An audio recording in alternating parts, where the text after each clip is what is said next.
Hello, everyone. It is Jeannie from A1 Vacuum and Sewing. And because I always forget to say it in the end, if you enjoy these videos, please like. I think that means hit the thumbs up and subscribe. And I don't even know what that does. Patrick just says, ask them to do that. I don't know if it helps our ratings or I think it like shows you more videos like this. So, like and subscribe if you enjoy the videos. So, this is section 2, which I am finally finishing. We're doing our sew along tomorrow. So I'm just getting this done. I had misunderstood the instructions or, I didn't really read them. So I thought we had to do 8 of these.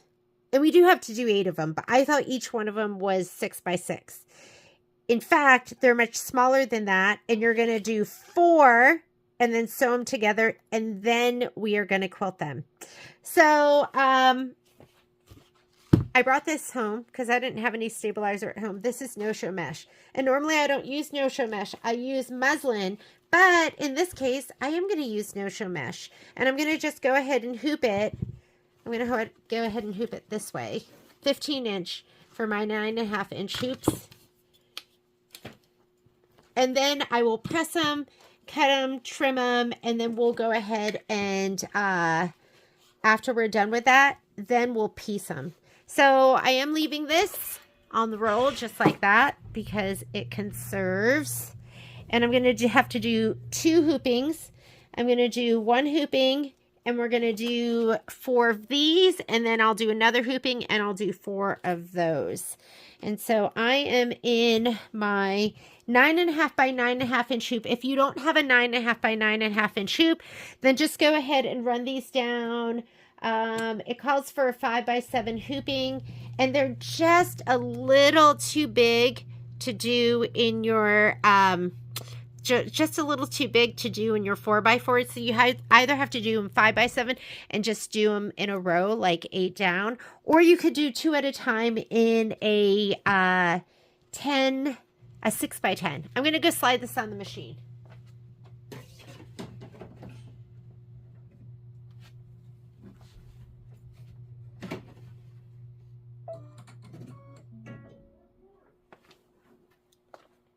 And let me grab my fabric, which I just dropped on the floor, so I think it's all covered in dog hair. Let's come on over here. I was having trouble. I don't know what my problem is. I'm super tired. And I don't know if it's, people told me I'd get tired from the radiation. I'm like halfway through with my treatments. I don't know if it's the treatments or I'm just tired because the dogs get up so early every single day. One or the other. But I'm going to go embroidery pocket. That's why I love that I do the sew-alongs, because it would have been really easy for me to just go upstairs and climb into bed and not do anything at all and not get anything done. But I have a sew-along to do. So I want to be ready for you, and I want to get everything pieced. And I will work harder for you than I will for myself. So it's good. Okay. I'm going to go in here to Quilting Through the Seasons. I'm not doing background quilting yet. First, I have to do each one of these, and this is part of the base quilt. So I'm going to go into the base quilt, and we're doing these 5 by 7 squares. I'm going to go ahead and set it. Let's choose our hoop size because right now I have no idea how far over I can move this. So I'm going to go up here to my settings and I'm going to choose my 9.5 by 9.5. I'm going to bump my speed all the way to 1050. I've been using my magnetic hoops and they slow you down. So I'm just going to take this one and let's drag it to the top left corner. You're going to have a bunch of fabric that's going to kind of hang over. So let's move it as far up as we can. I can tell you right now, I am outside of my field. That's why it's so important. Now I can go edit, move, use your finger for general placement, and then use your arrows for precision. We're going to add another one. Instead of hitting add and finding it, you can just make a copy. This button right here makes a copy. I don't want to move. Well, let's see. There. Yeah. Let us move without moving the other one. Finger for general placement, move keys for precision. Okay, make another copy. And move keys for precision. And then let's add one more.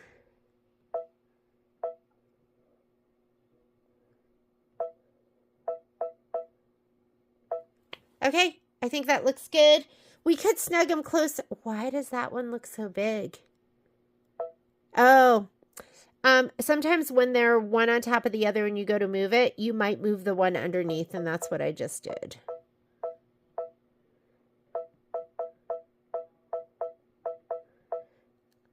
And what I was saying is I could snug them closer together, but I'm just going to leave it like that because I'm going to have some overhang and then I won't have to like worry so much about folding it back.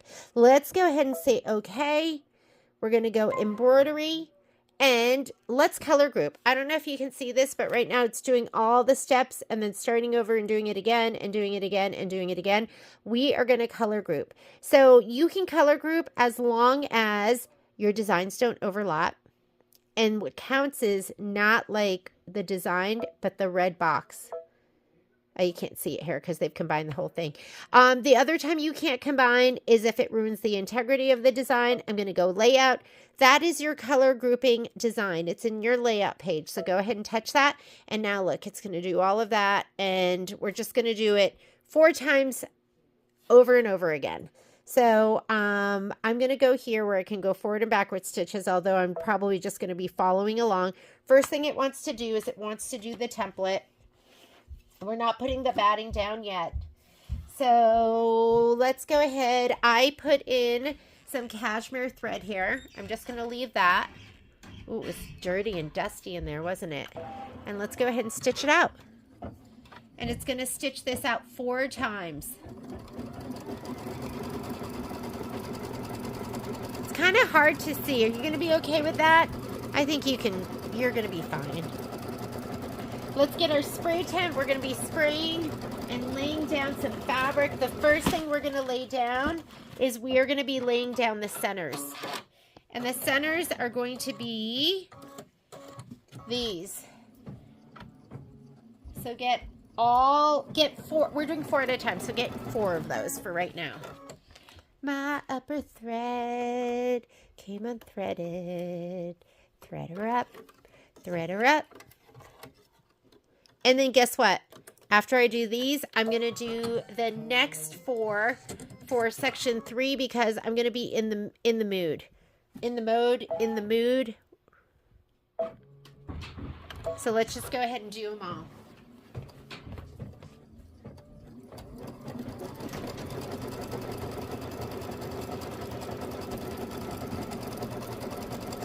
So I use my dime spray tent. Here it is with a piece of cardboard in it so I can change it out once it gets icky, although this one's pretty icky.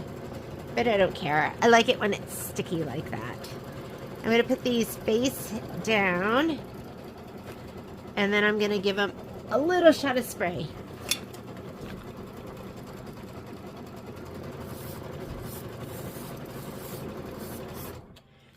This is a spray I love. It's Ganold KK100. We sell it at the store. These spray tents are $24.99 and we sell them at the store for $19.99. So get it while you can.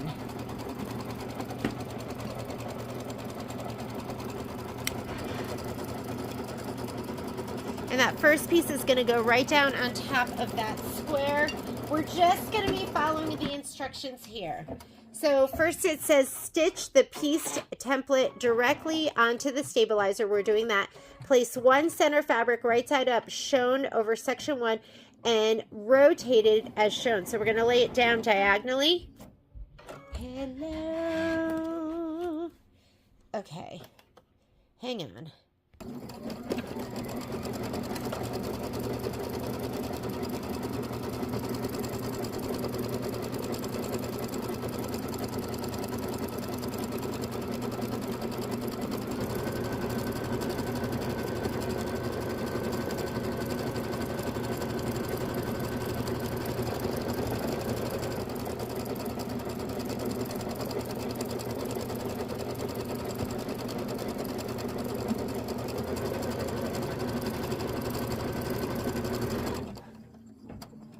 Okay, there's template number 2.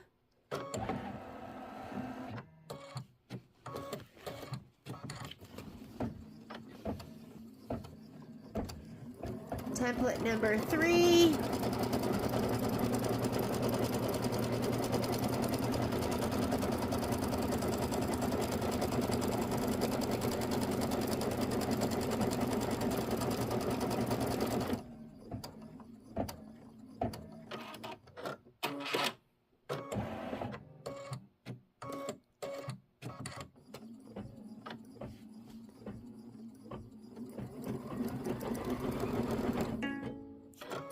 I don't know why that guy is not catching. Hang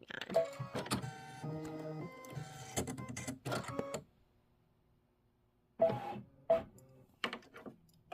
That second cut, I'm just going to pull my thread long next time. For some reason, he just doesn't like to catch.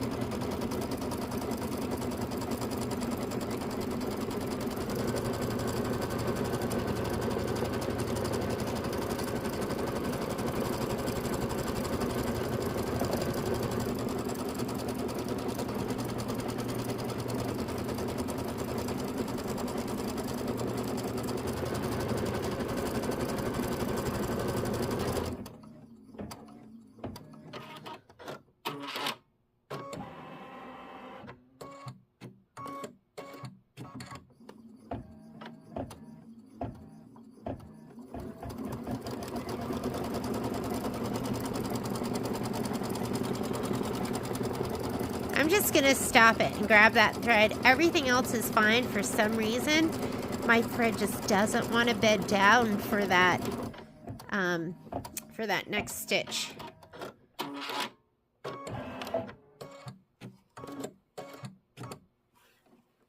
I'm just going to grab him and make him.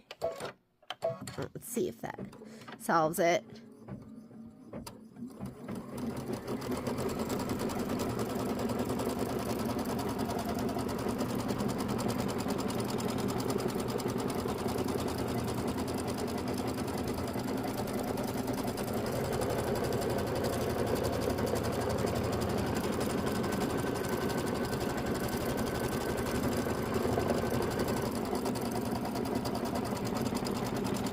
Okay, my first squares are all sprayed. I'm going to lay them down diagonally right over that the diamond in the center. And then after we lay them down, you're going to stitch the trimming placement line. It's just going to go here in the upper left-hand corner, and then we're going to trim. Then we're going to place, and then we're going to trim, and then we're going to place, and then we're going to stitch. Okay, so you're kind of just, I kind of make it go around this one.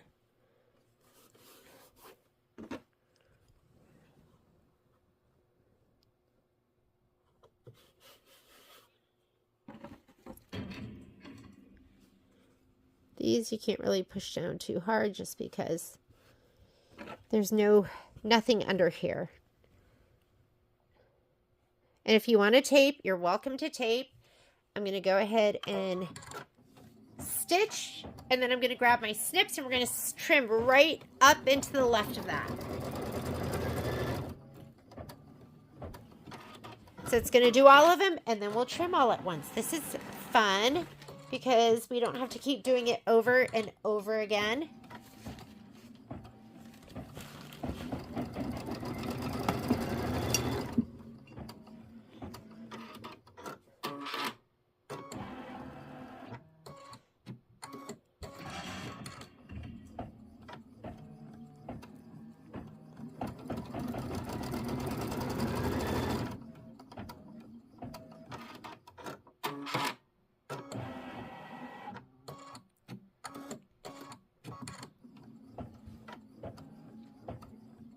So it says 14 minutes of stitching. I wonder how long it really takes, because we're going to be trimming, placing, and then stitching again. Okay, so we're going to trim this fabric up here.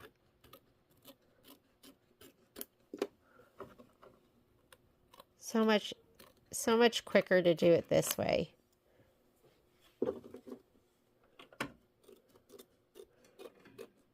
So it's your trim line first, and then it'll be your placement line.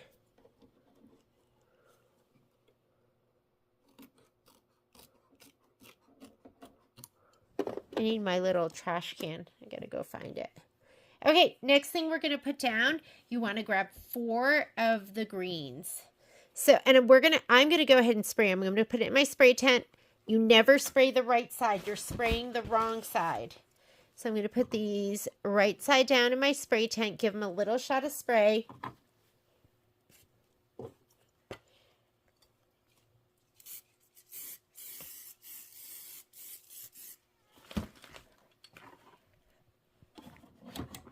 I'm going to hold this. Hold this. If you have any hoops that are kind of snug going on, and this one's a little bit snug, so I'm going to lay this down. You want this edge to go on the stitch line, the line that you just stitched. Let it catch, so I'm going to let it stitch. There's spray adhesive on here, so it's going to want to stick to your foot. And then once it's stitching, then you can kind of let go. I'm going to press that over, and let's give this a little firm finger press down, and then you have the spray adhesive. Next one. Let's do the next one. I'll lay this down centered to that placement line. I'm just going to hold it down on either side. Be careful for that black screw right there. He hurts a lot if he gets you. I wonder if I could just get this here. Oh, wrong one. Hang on. Let me get the right one down. Okay.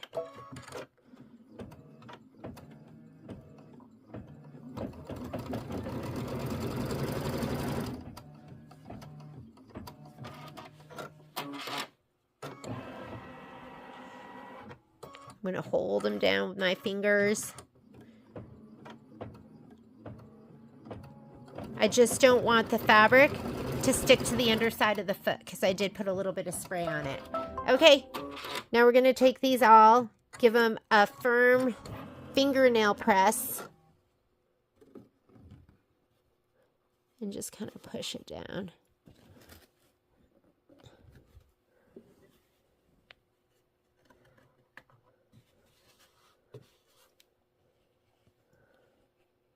I'm putting my hand underneath this one so I can give this one a good little. Okay, next. That was step number 3. If you want to take it out and press it, you can. I never do that.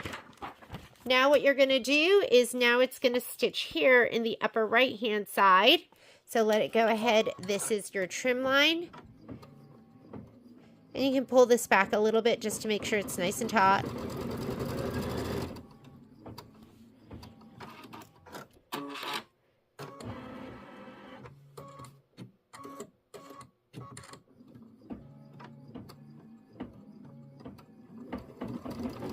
And we're going to lay the next 4 down.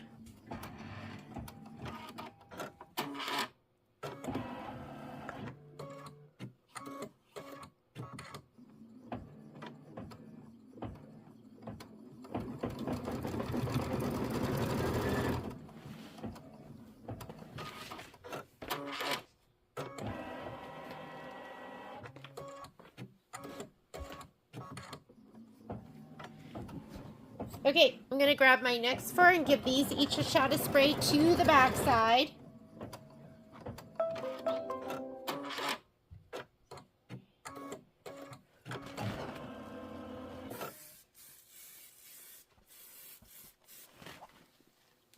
And same thing. First thing we're going to do is we're going to trim. So let's trim first. And then it's your trim line, and then it becomes your placement line. And if you're using these snips, sometimes it struggles going through 2 layers. So I'm just going to go ahead and just cut around the part that's sewn out. Doesn't have to be totally flush with both of those.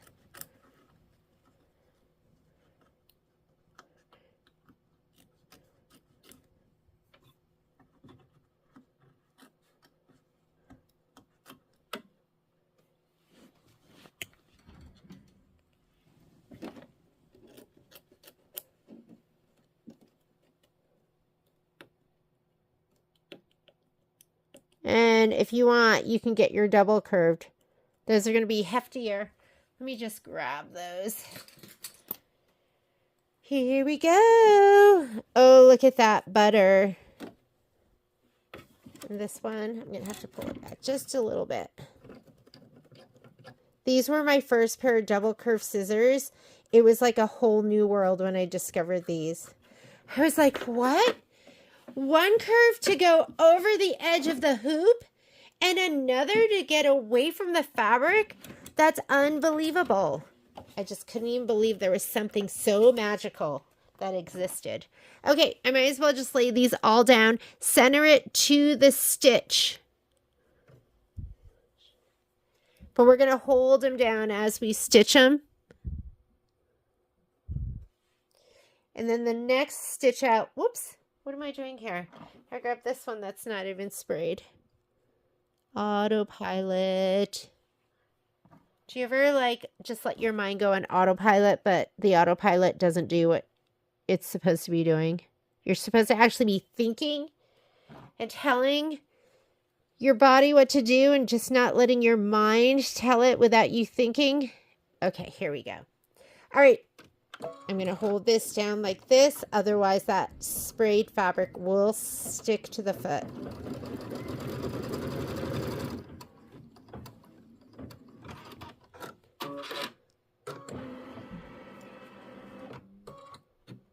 This is your 1/4 inch seam allowance that it's sewing for you right now.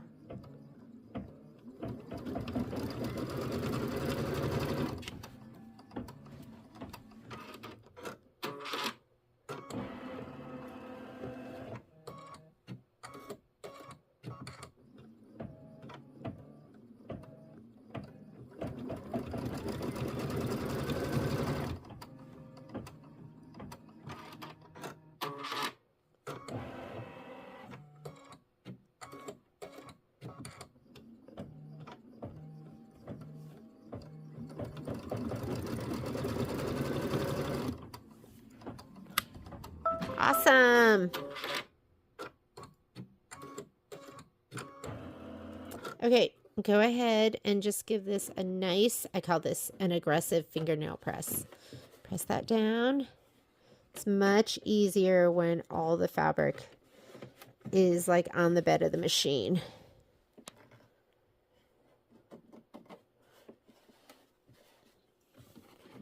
This last one is hard. And then when we take this to, when we trim it and we take it to the iron, it'll look even better when we press that all down. Okay, hold this again. Don't push your machine out of alignment. And now it's going to do the next trim placement line.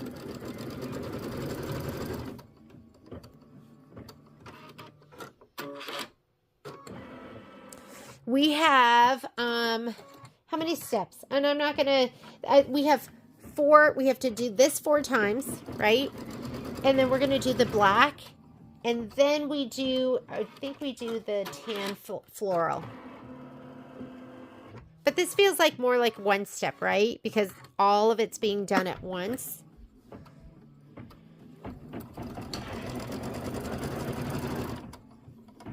Otherwise, it would feel like, to me, it would be taking forever. So color grouping is great. Not all machines have it. I think for the Baby Lock and the Brother machines, you'll have it with the Luminaire and Solaris. Everything from the Destiny and Dream machine and up. I think the machines that are that have a 9.5 by 14 inch hoop or bigger, that's where you're going to get color grouping. And I know this isn't right on the line, and that's okay.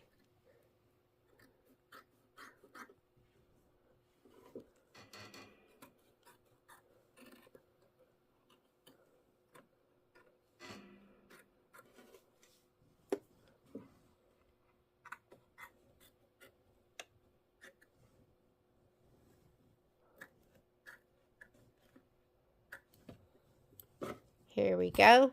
Let's grab our next 4. I'm going to take these and put them in my spray tank. Give them a little shot of spray on the back side only. Backside only. Backside only. Okay, here we go.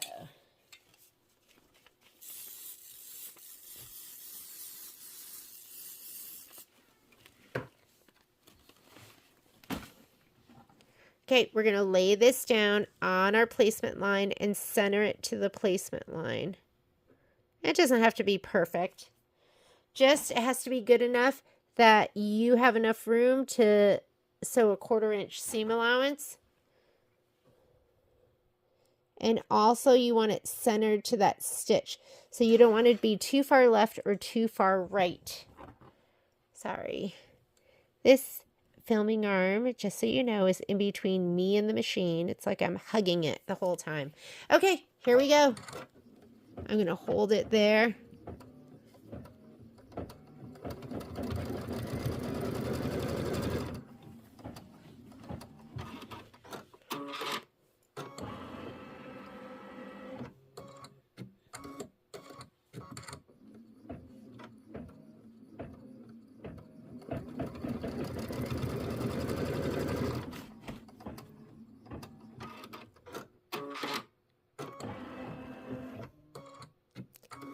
And if you are going to be ironing, then you could just go ahead and tape your fabric down. You don't have to be dealing with this silliness I'm dealing with, which is dealing with the spray and just making sure the foot isn't sticking.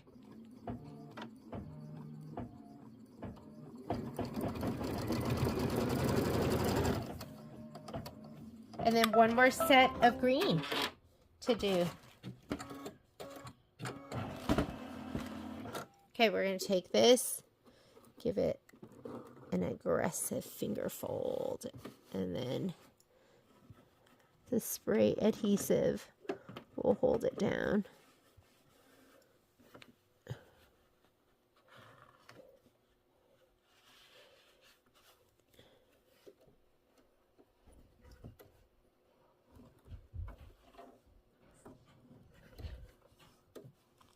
Okay, trim line.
Go ahead and trim all of these once again.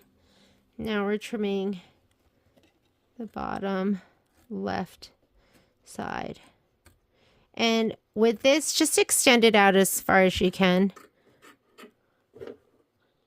It doesn't look gorgeous. That is okay.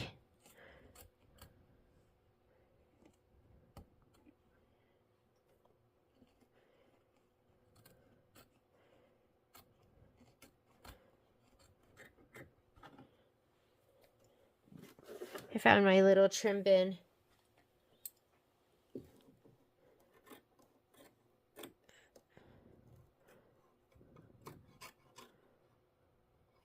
And what we're doing right now, this is just piecing in the hoop.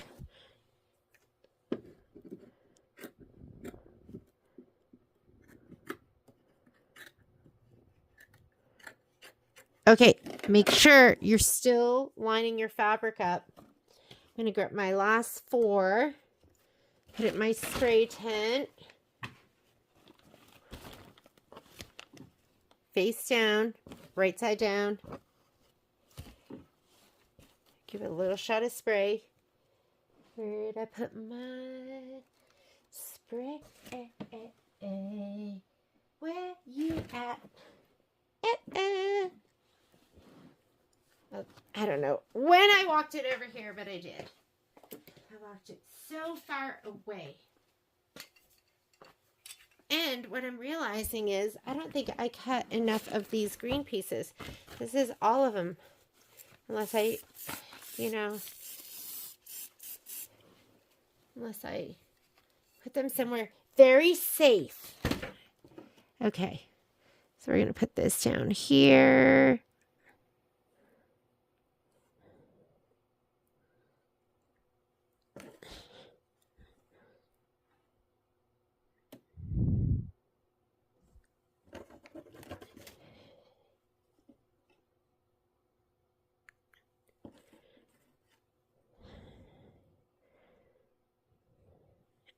There we go. Just want it to catch. Once that side is stitched down, then I can just hold this side nice and taut.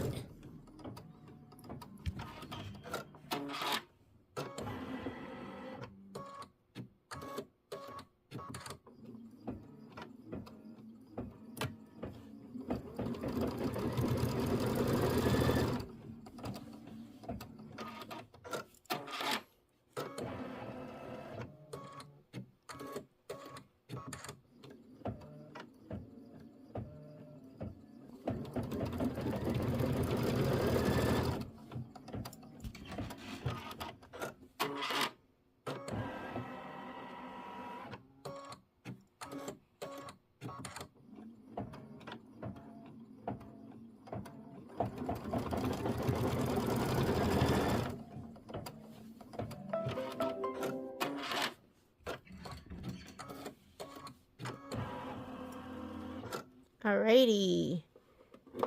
Nice finger press. Hold it down.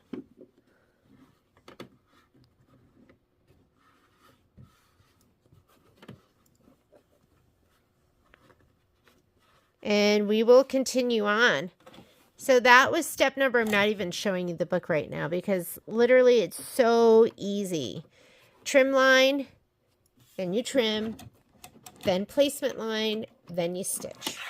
Okay, so what we just did was we just finished this step, trimmed, placed, and now we folded it back. Now we're going to be placing here, we're going to be laying down black fabric, 4 at a time that go around. So let's go ahead. This is your trim line first. Let's get your 4 pieces of black.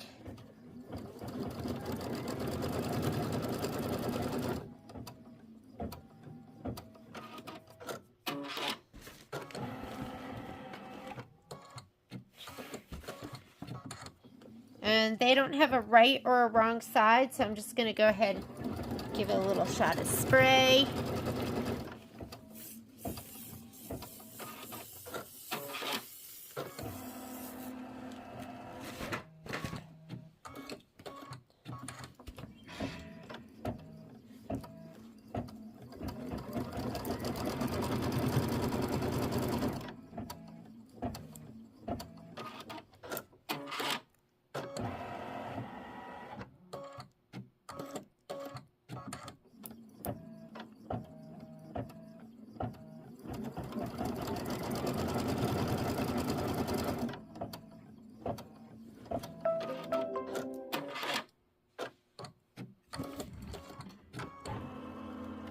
Okay, let's go ahead and trim all of these.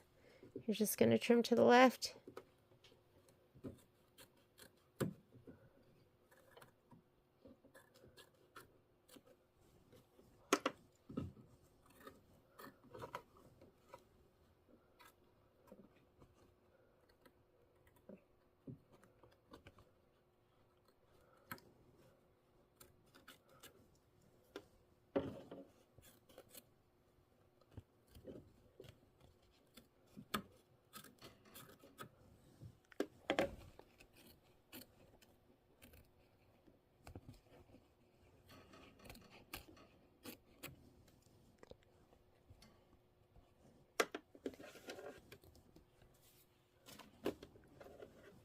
All right, black pieces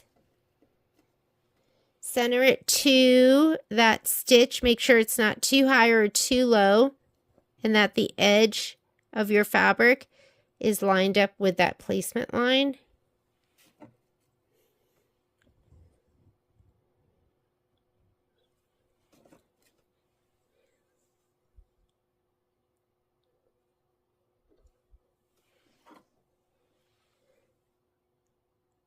And the sprayed side is the side up.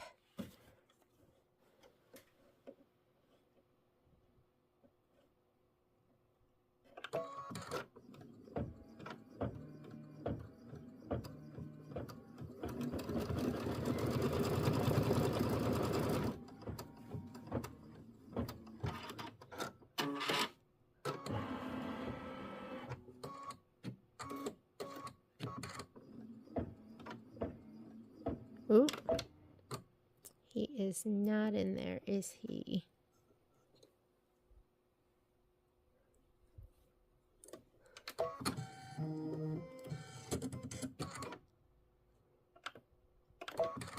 And I didn't go back. I just went ahead and just started stitching. Oop. You know what, though? You know what? I think that's going to be okay. I can go back and do those beginning stitches if we want.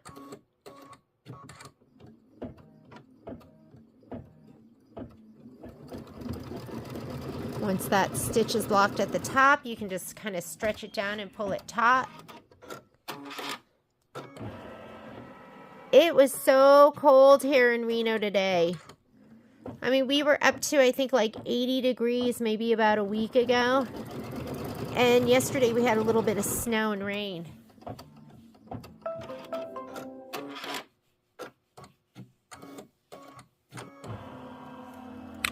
All right.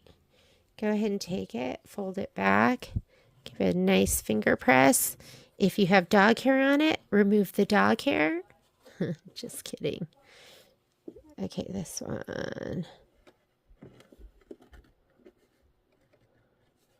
Just like that. We'll just lay it down.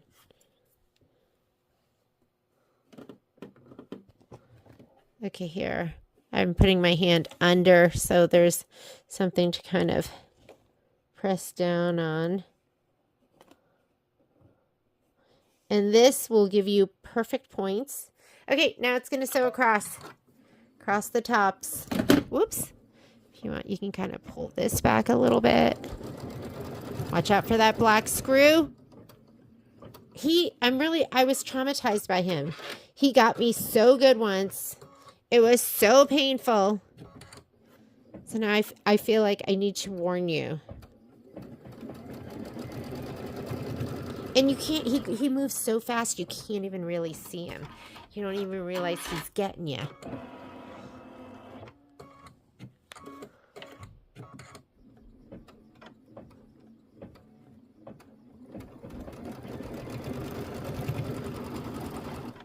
Until the pain sets in. And then you're like, what happened? That was me. What happened? What got me?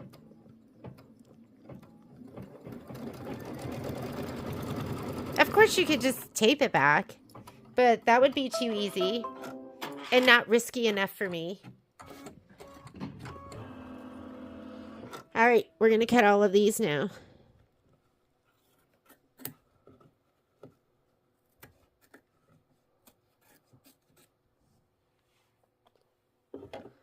You cut them as close as you can, but some of those stitches kind of go up. They go up, so you got to just do what you can.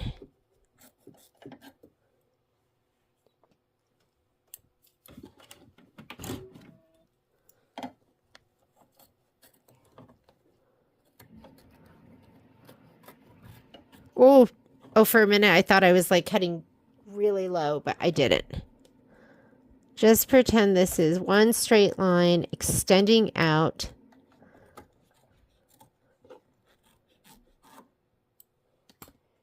All right, next grouping. You're going to grab the next 4 black pieces. I think I must have some of these hiding somewhere, because I know I cut them all. But this is what happens when you step away for a week and you don't think about it. You know what I mean? That's what happens to me. Then I'm like, where did I put it? Because in the meantime, there's 101 places I could have put it.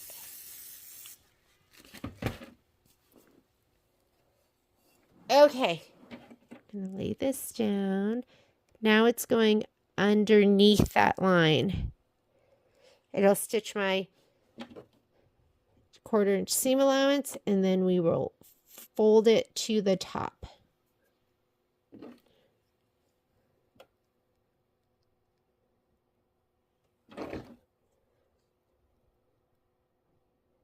Okay, let's slide the hoop back on. I'm going to hold it up here, push this on, make sure it doesn't budge. Hold it here on the right hand side so it secures down, and then pull it taut to the left.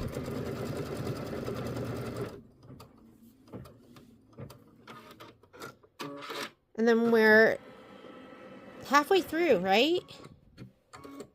We're going to have to finish up the black. We have 2 more black pieces to put on, the right and the bottom. And then we'll do the outer pieces. And then I'm going to go ahead, I'm going to do the ones for section 3 too.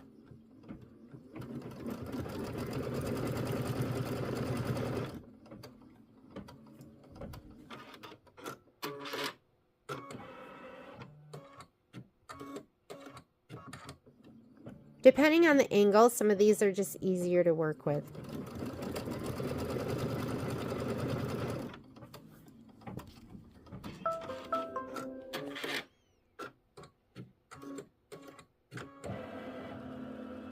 Okay, let's fold them up.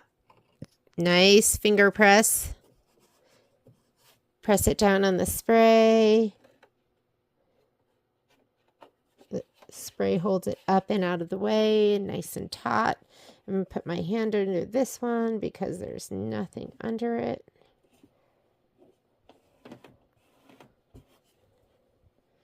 This one. There is something under this one. And fold it back. Wonderful. And now we're going to do the right side. And you're going to grab 4 more pieces. 4 more black pieces. Give them a little shot of spray.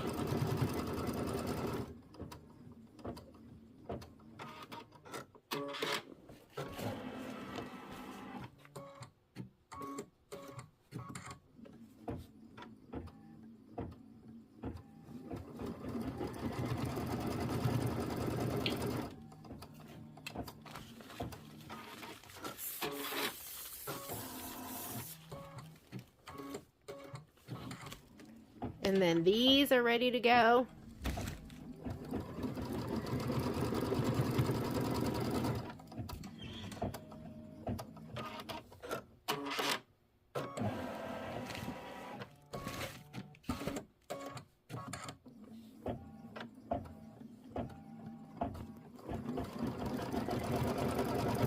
Okay, trim. So we are on the step that I'm doing right now, we just did this. This right hand side, we just did this. So this is the trim placement line. I'm going to trim and then we're going to lay down our pieces. So this is step number 14.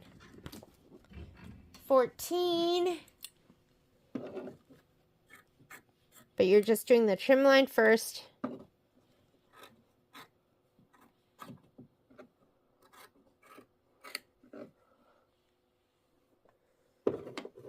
And it doesn't have to look pretty. And honestly, I don't even know how you could make it look pretty. Because there's some lines that stitch further out and are underneath the trim placement line. And there's not much you can do unless you wanted to pick out stitches, but I don't see the point. Just trim it the best you can. And just be good with it. You're not going to see it. It's going to be underneath the stitching to be honest, I miss, so, you know, Kimberbell used to have more traditional piecing. There'd be some pieced blocks, and I really liked that. It's kind of where I learned how to piece, and I miss it. But I like piecing in the hoop too. It's kind of fun. And I mean, everything's perfect when you piece in the hoop. You know, all your points are perfect. Everything looks perfect. But I like a little piecing here and there. Here we go. I'm going to slide my hoop back on. I'm going to hold this on the left-hand side. And right here on the bottom, you got to make sure it doesn't pull away. And then I would grab the top and make sure it doesn't shift. I wish these started at the top and went down. It'd be easier, right? Okay, but I'm going to hold it here, and I'll hold it at the top too. Kind of stretch my fingers out. I find if you don't hold it, sometimes the fabric goes left or right, not what you want.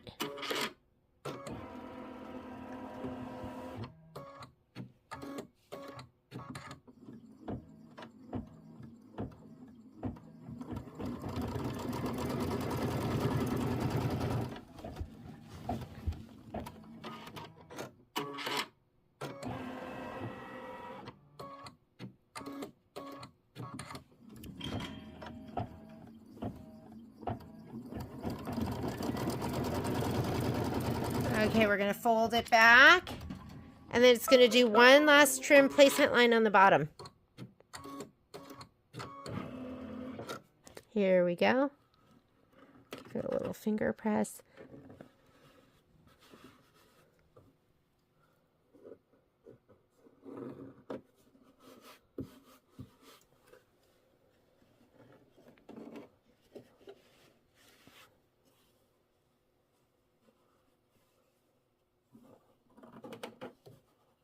Okay, now it's going to sew across the bottoms, and then we're going to trim below it.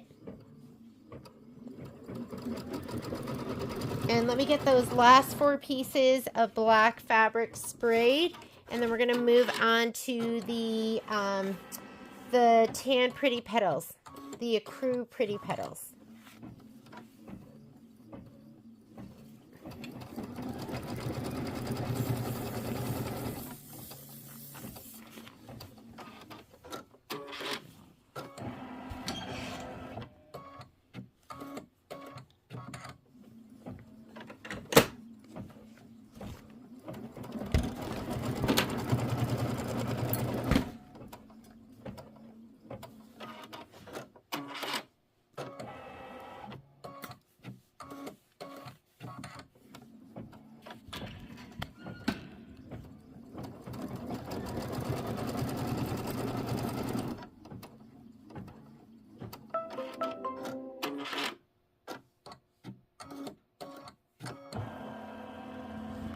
Okay, let's trim these.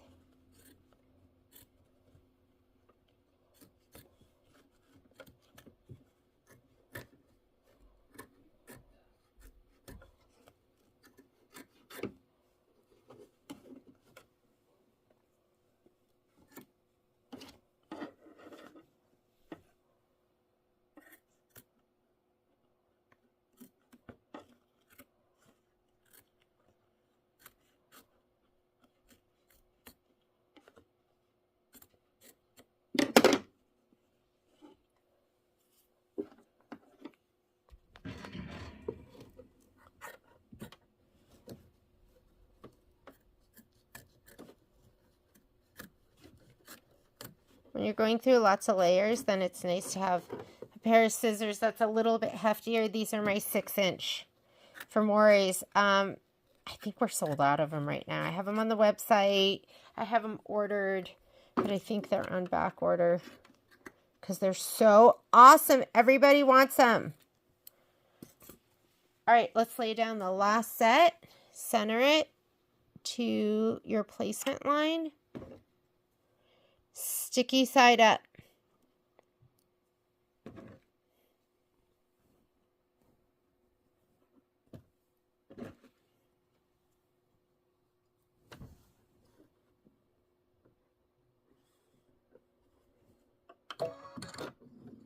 Okay, gonna hold it down.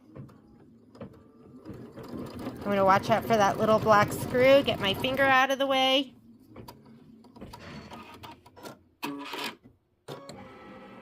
Okay. Hold them down.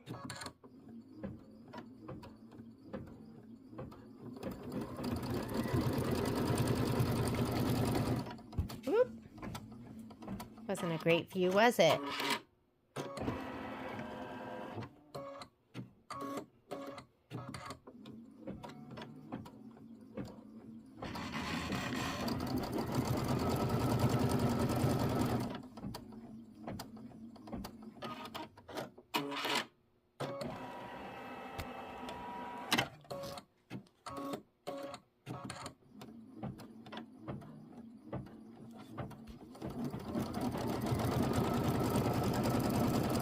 Okay, now we're going to fold these all down towards me.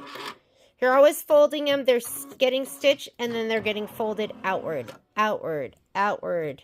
So these are all getting stitched or folded outward like this is. Nothing's being folded in towards the center. You're just all folding these outward.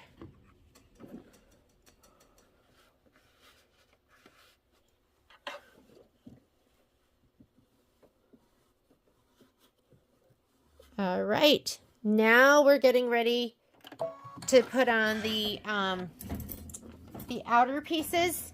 So it's starting with this stitch right down here. We're on stitch number 18. We're going to be laying one piece here, up here, over here, and down here. And we're laying down the pretty petals, the tan or ecru pretty petals. So let me grab those.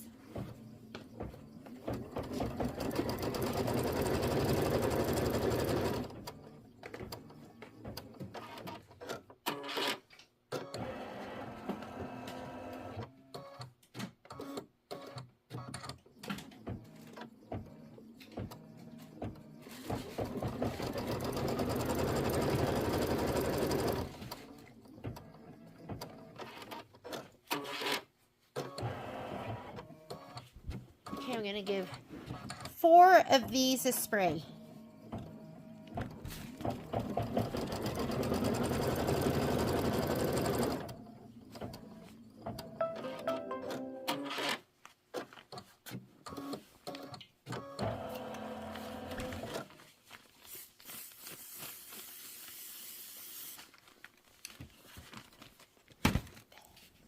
And then let's give these all a trim.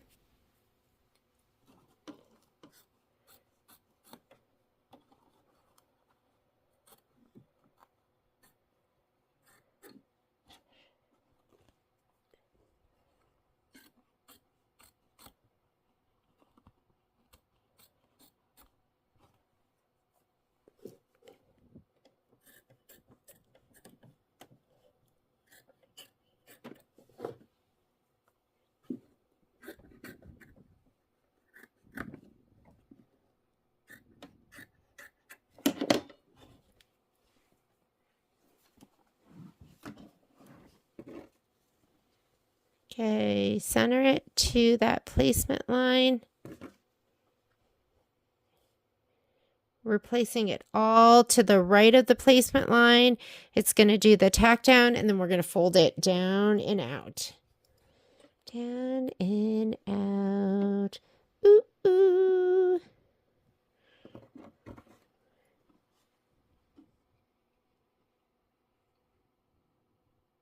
Here we go.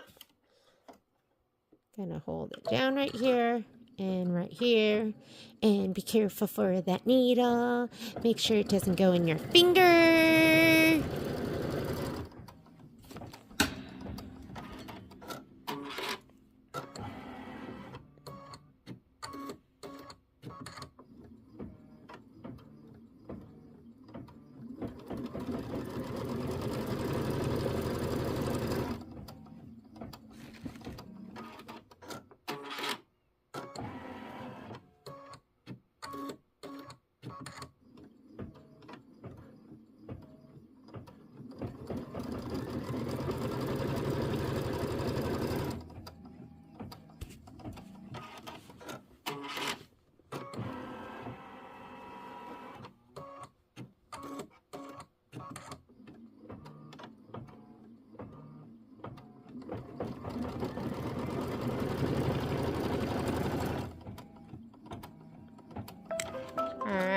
we're going to fold them all down and over to the left.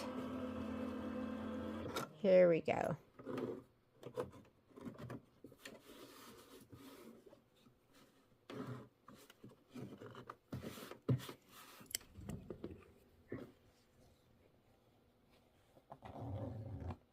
A little bit of shadowing there with that black, but it's okay. There we go. Okay, next. Now it's going to stitch. Make sure that foot doesn't catch that piece of black up there.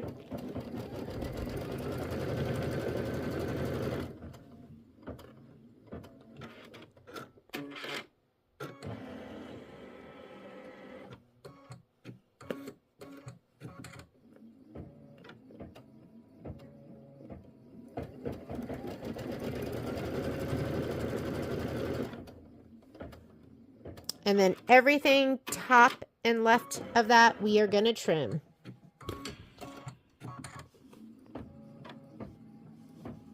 And you're going to get your next 4 pieces. Whoops!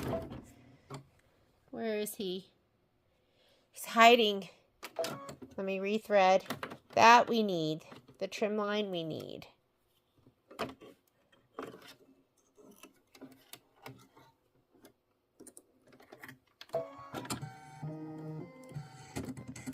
Let me go back. 10. That's 11, 12, 13, 14, 15. I'll just start right there.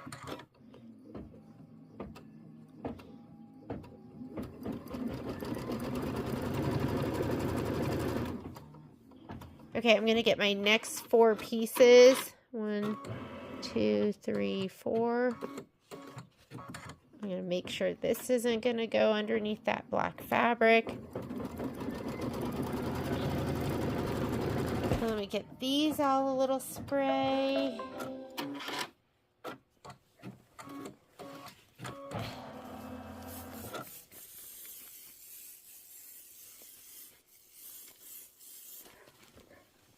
Alrighty. Now let's trim.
Alrighty. That looks so ugly, doesn't it? But it's fine. Go ahead and get your next pieces. Center it to that placement line. Mine are sprayed. They're all sprayed on the wrong side. So I can just flip them over. Only problem is they stick to your fingers.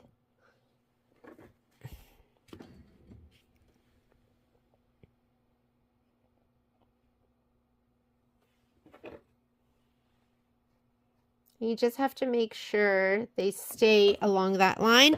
I've had to unstitch them before.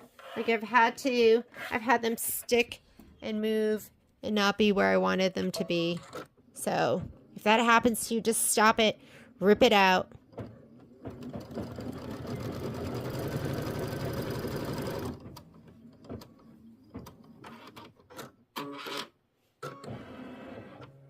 I like this direction. This direction is good. Easy to work with.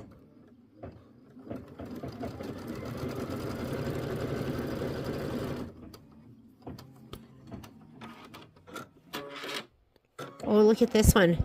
This one moved. I had to move it back. I think I have it in the right spot.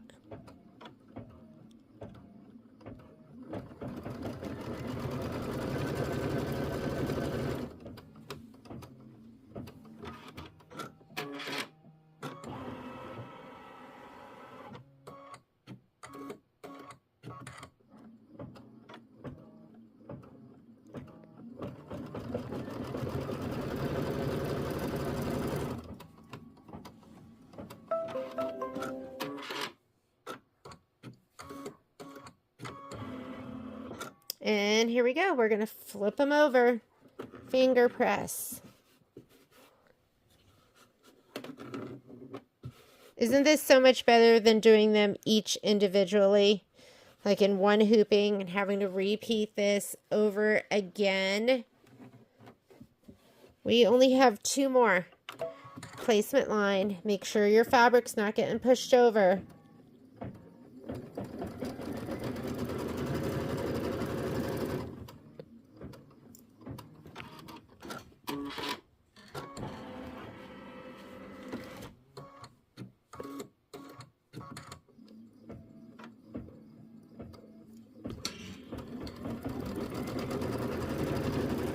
It's that very first stitch on the black that I want to make sure it doesn't get like pushed.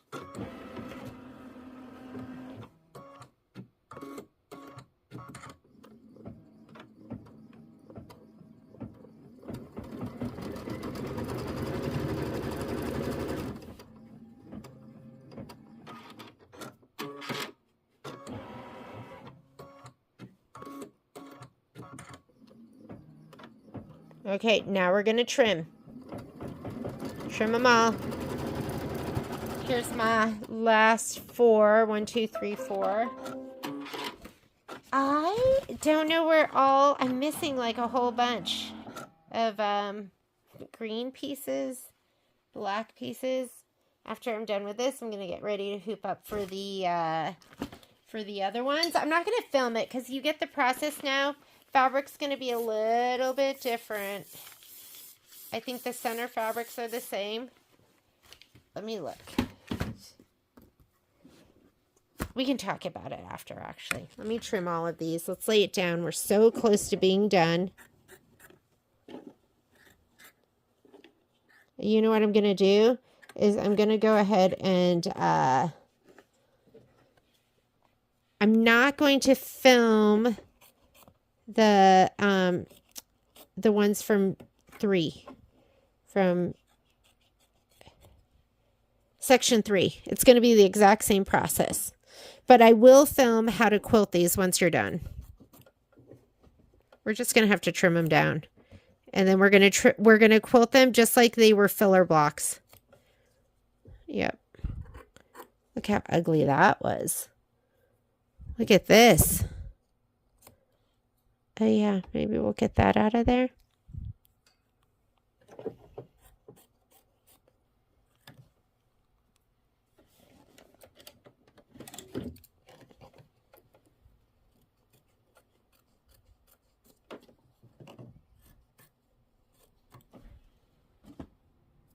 Okay. Hold it down, push it on. It is stiff. For me, the very last part is hard. And if you just push it without holding it, you're going to knock your machine out of calibration.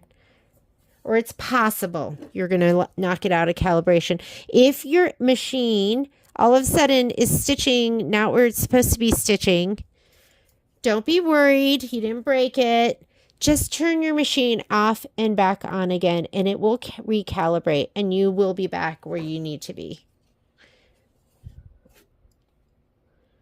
The first time that ever happened to me, I was at Sage's house, and I had set up my machine right by the window so I could look out the window, but I didn't realize that my embroidery arm was going to hit the windowsill. So it hit the windowsill. I don't even know if I realized it hit the windowsill, but it started stitching like an inch too high and an inch to the, to the left or the right, or maybe it was an inch too low. And I didn't know what to do. Nobody had ever mentioned to me that that could happen. I thought, oh my God, my machine's broken. It's sewing in the wrong spot. What's going on here? And I didn't realize all I had to do was turn the machine off and back on again. And it, you know, when the arm initiates, it recalibrated and then everything was fine and perfect. But you don't know what you don't know, right? You know what? I'm going to put this down a little bit. That's what I should have done too. Instead of just a 1/4 inch, maybe let it stitch a little bit more than that, and then you won't see the black shadowing as much. You could, I wonder if you'd have enough that you could, let's see, it covers that. You do need to have enough so it covers the whole outline where the outline stitch is going to be. But you might have a little bit of that black shadowing. But who cares? Nobody's going to be looking. Except you. You're going to be like, I see black fabric. I didn't even know like anything about fabric shadowing before. Until somebody said it. And then I was like, oh my God, it's shadowing. I wouldn't have even cared. Here we go. Last one. This is our last trim. Get your last 4 pieces. Spray the backs, not the fronts.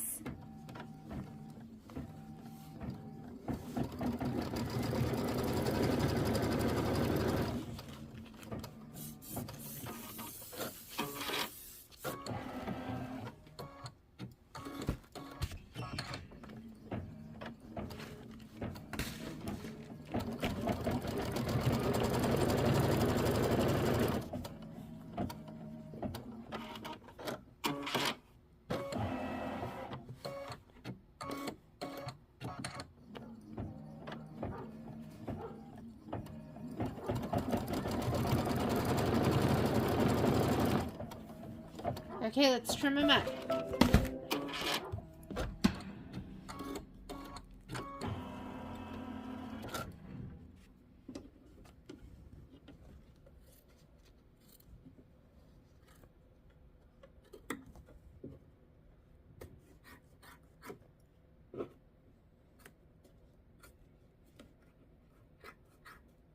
Don't cut the fabric underneath. So that's one of the things you have to be careful of is you're doing multiples. This is kind of nice because I spread them apart, but be mindful of the fabric that's next to you that goes to the other side and try not to cut that.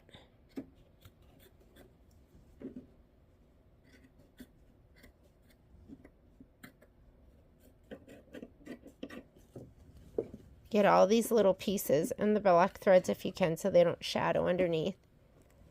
Okay.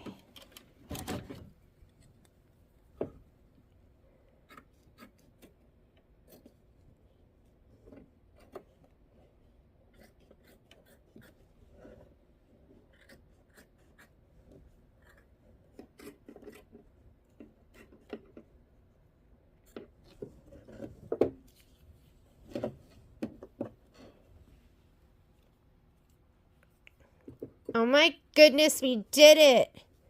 This is our last one that we're going to lay down.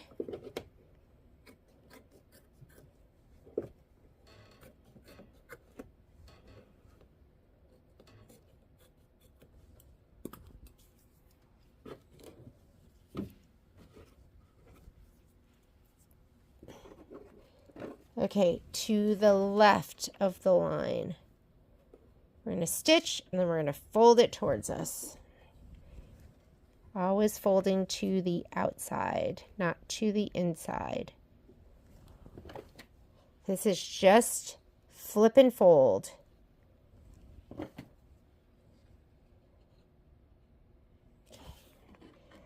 Slide this back on, hold that really snug so it doesn't move.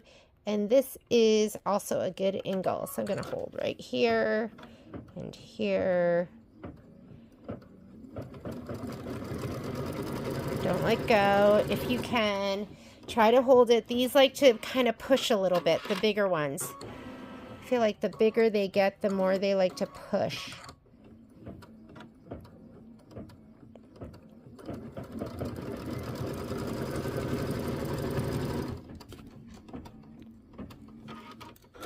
Oops, this one moved. Hang on, I'm going to turn that off. You can always hit your stop button because mine, see how it's stuck to the foot? This is not where it should be. Okay, here we go. Let me get my finger out of the way.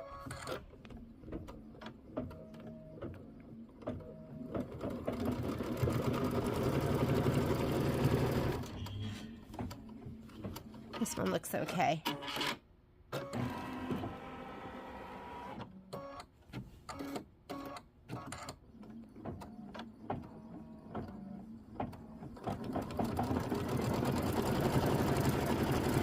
Okay, we're going to fold it down. So this right here is step number...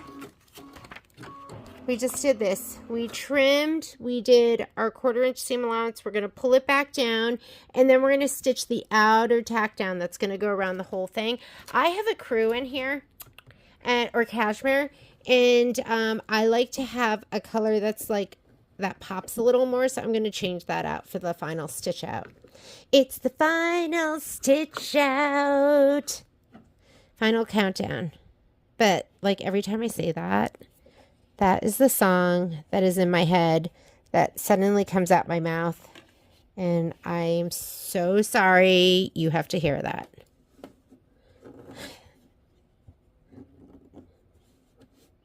Okie dokie.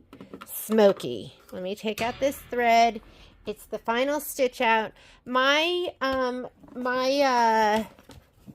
my clock, but the timer on my, I'm going to just do this just because it's what I grabbed. It's nice and bright. I'll be able to fussy cut to this.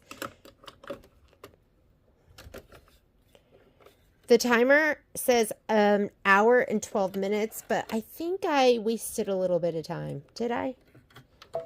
So this probably takes about an hour to do this whole thing. Okay, I want you to be mindful that the fabric, go ahead and watch this while you do it so that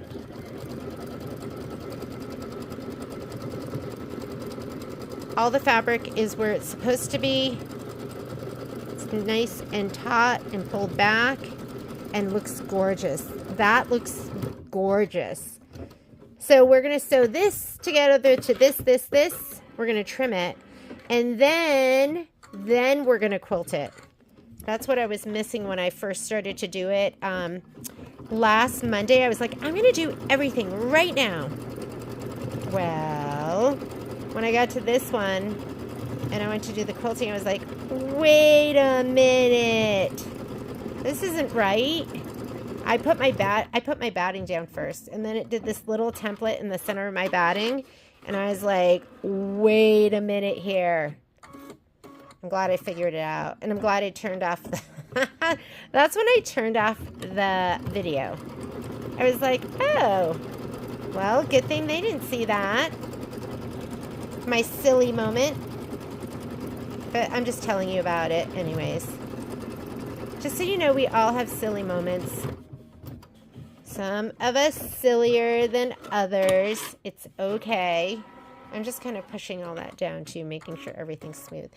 I love it. And piecing in the hoop, like, look how perfect every single corner is. I don't know about yours, but everything in mine is pretty nice and crisp because I'm super anal and I was pushing everything down, but it looks gorgeous. Okay, I'm going to end the video here, but what I'm going to do is I'm going to go ahead and I don't even have to reload, but I'm going to get my fabric because we are now going to do this set. So I just did 4 of these. We're going to put that together for square one that goes in section 2. Now I'm going to do this one here. The only difference is this one has the green and this one has that, I can't remember what color that is, but it has that like kind of grayish color right there. And then I'll come back when I'm ready to piece it all together and quilt it. So I'll see you in just a little bit. Okay, I lied. I'm going to go ahead and just show you how I rehoop too.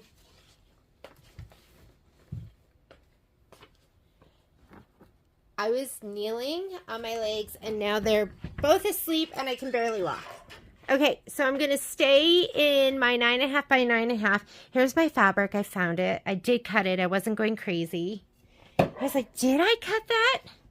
Okay, here's my stabilizer on the roll. I'm just going to pop this out. I'm going to scoot this up a little bit.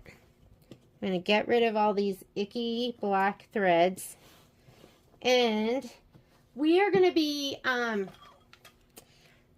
fussy cutting to that, to the taffy line. So I'm just going to cut this away. I wouldn't cut it all away, leave some of it, because as we stitch, oftentimes the sizing changes a little bit. But now when we go to hoop, I like to have a little bit of this showing. And we save so much stabilizer. If you had cut it, we would lose 3 inches top and bottom. And now we don't have to lose that.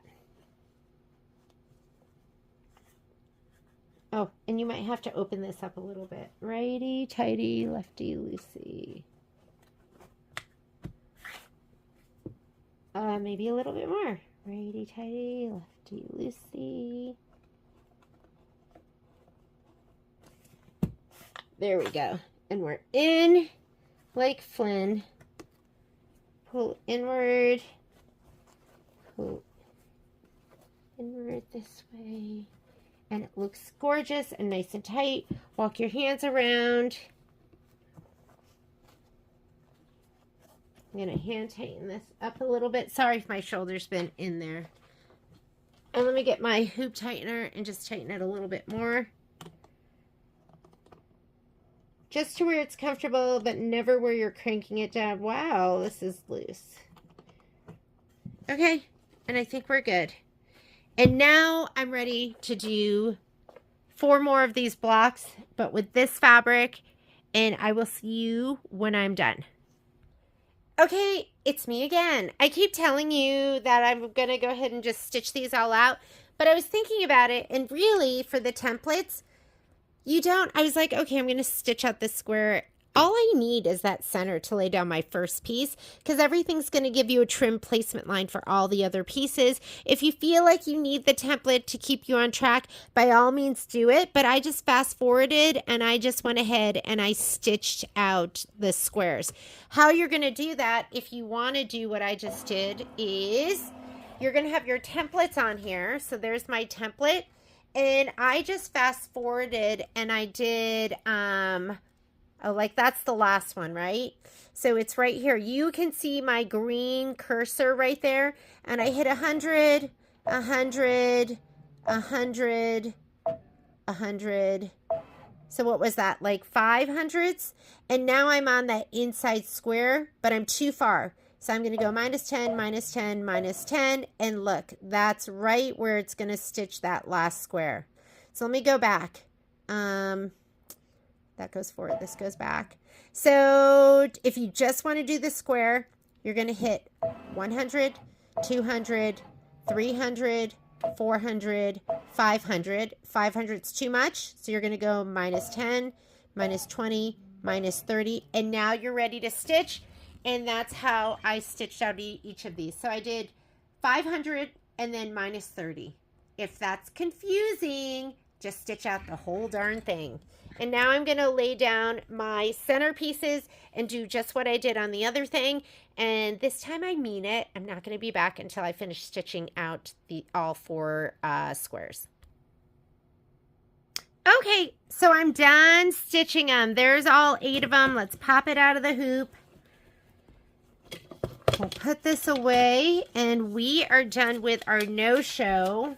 I'm not sure if I'm going to be using it again. Maybe I will, maybe I won't. And I'm going to go ahead and cut this. Let's cut it kind of close to this. I'm not going to quite cut it.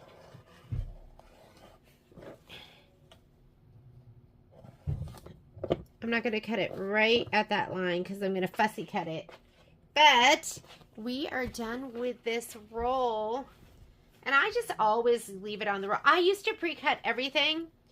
That was just part of what I'd like to do. But like, I also like not wasting. And so now I cut it as I go. All right, let me put this to the side.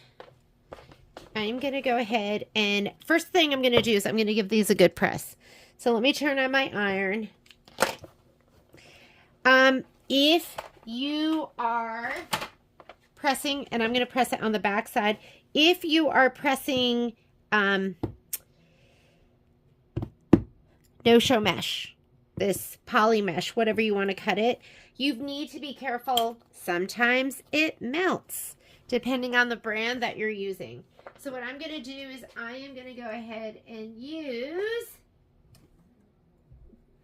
some muslin as a pressing cloth. And this is my Color Therapy one. Color Therapy is what I put water in. So I'm just spraying just right around this square part. Moisture is just going to make it press out better. I'm just going to put this down.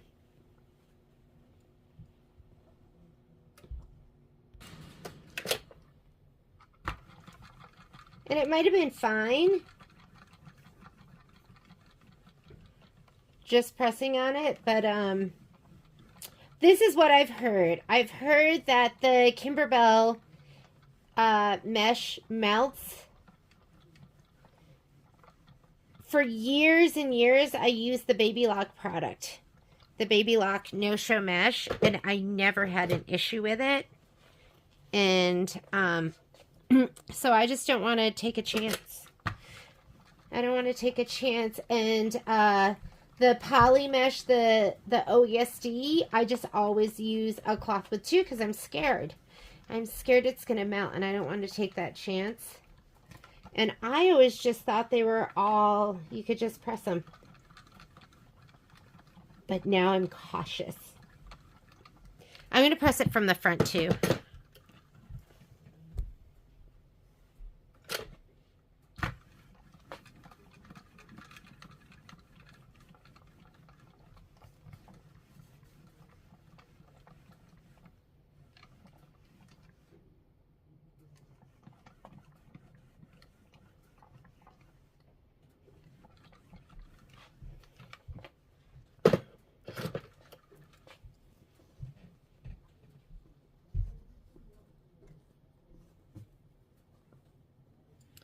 Da, da, da. Okay, I have Hamilton in my head. I don't know if any of you saw Hamilton. I'm sure a ton of you did, right? It was like the hottest ticket in town. But, oh my God. To this day, I think that is my favorite musical. Here we go. Let's just give it a little press-a-roo from the front, too. And I'm not going to leave it on there long. I know.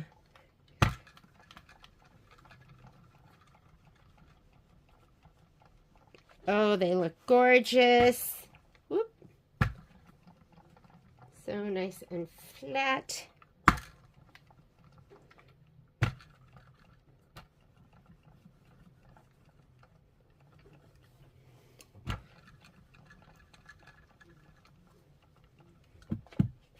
Okay, these are to be cut down to 3.5 inches. 3.5. And you're just going to fussy cut around that outer, like the last square that was stitched out. Around the outer outline. And I'm just going to do 2 cuts. So use a rotating mat. Just makes it so much easier. Creative Grids. The black numbers are the half numbers. The whole numbers are the white numbers. So I'm going to go 3. And I love Creative Grids. I love the way it's marked. And it's not going to be perfect. So just look down and cut it the best you can. So look down from above and the best you can. Oh, did you see that slide? Okay. This might be a job for Quilter Select. These are gummy. And when I really like, I like this because it's like anti-slip, but if you need to nudge it a little bit, you can nudge it. These are harder to nudge, but in this situation, hang on, my head's going to be in here because I want to be able to see it from the top. From the top is what I'm looking for. I'll line that up. Okay.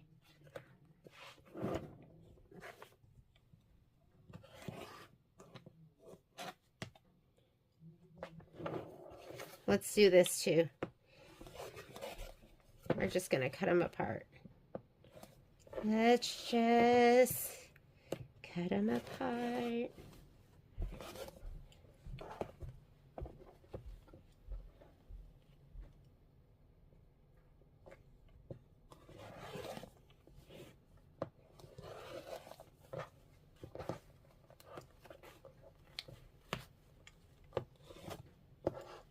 Okay, here we go.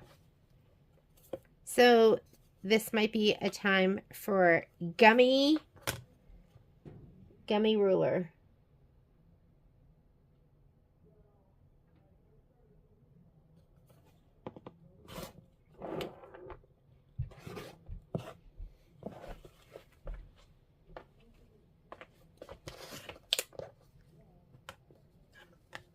And just go ahead and cut each one of them. Try to fussy cut it to the pink the best you can.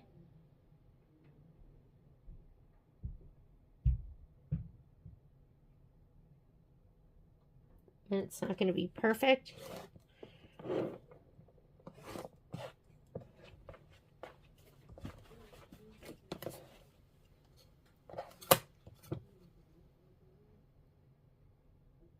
You're going to have to move your ruler once.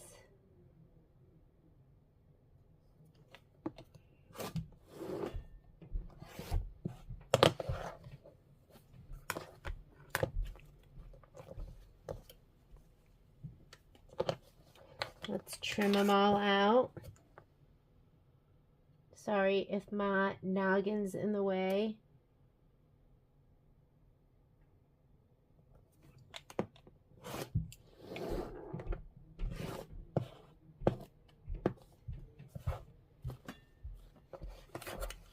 And then once we're done trimming, we're going to sew them together and then we're going to quilt them.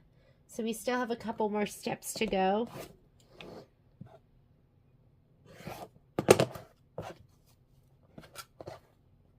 They're cute though, aren't they? So cute.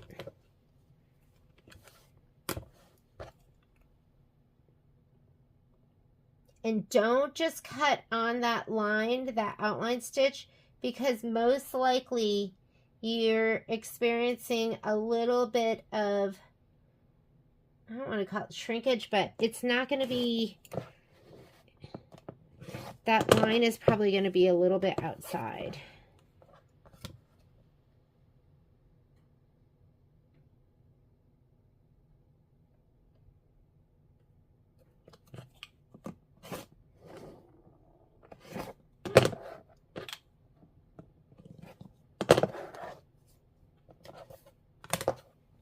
Okay, these 4 are done, and then we're going to go ahead and sew these together. Let me trim these next.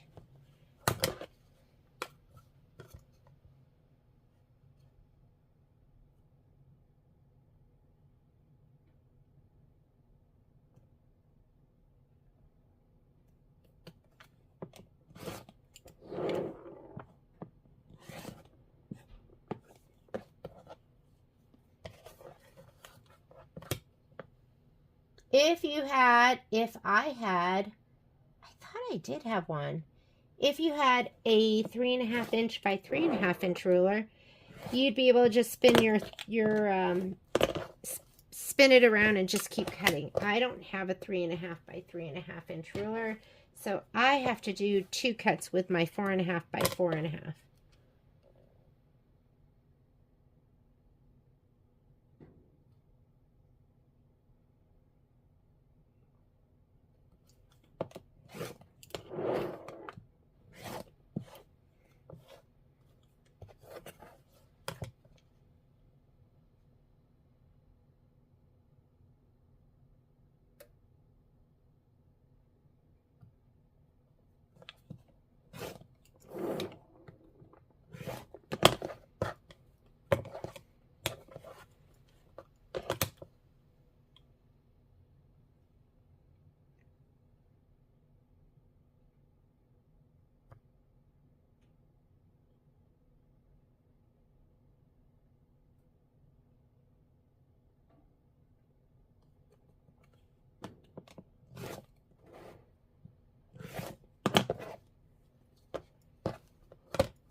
Last one. And then I'm gonna convert my embroidery to sewing.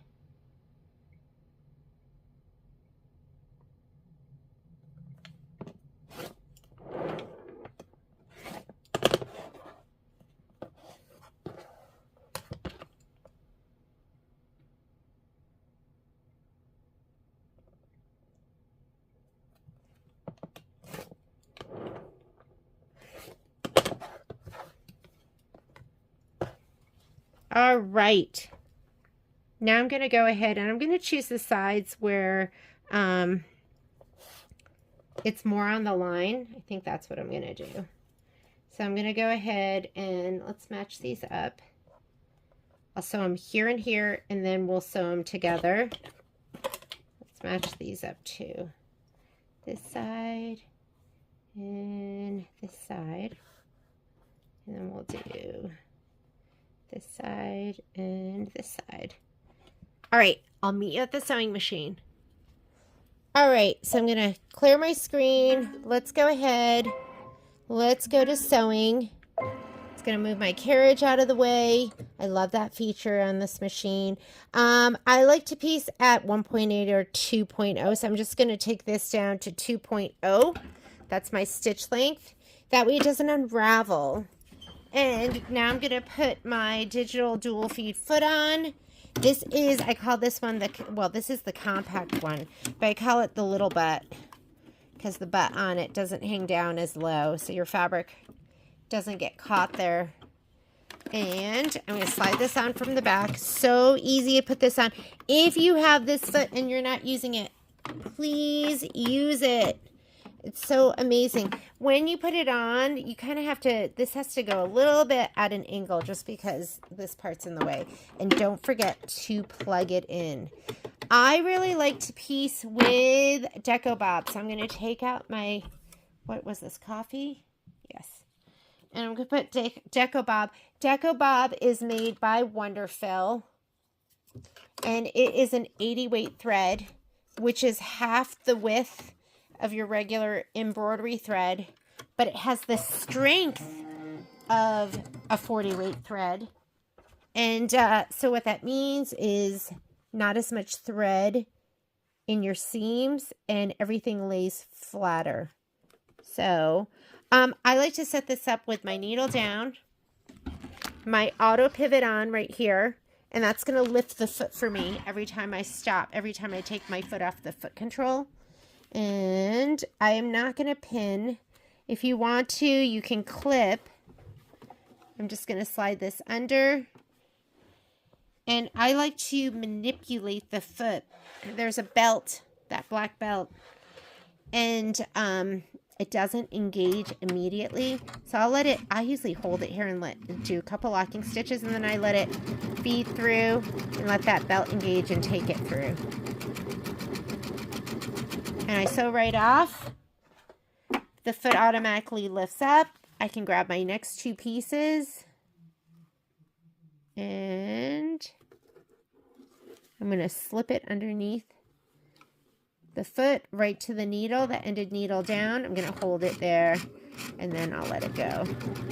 I mean, it's just doing a locking stitch in place. But I'm doing it. That's just something I do. You know how you develop, like, you get to know your machine and you're like, oh, I can do this. You don't want to fight your feed dogs. But in this case, nothing's grabbing it from the top until that belt engages. So it's not like I'm really holding it or resisting it in any way that's going to do it harm. And you can always turn on your locking stitches. I like to lock as I see fit. So a lot of times I don't use those locking stitches. It really depends. Depends on the situation.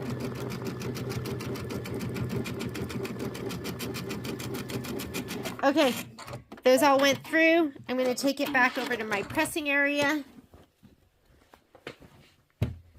Got my clapper out. I'm a clapper fiend. I love my clapper. I love my chain piece cutter.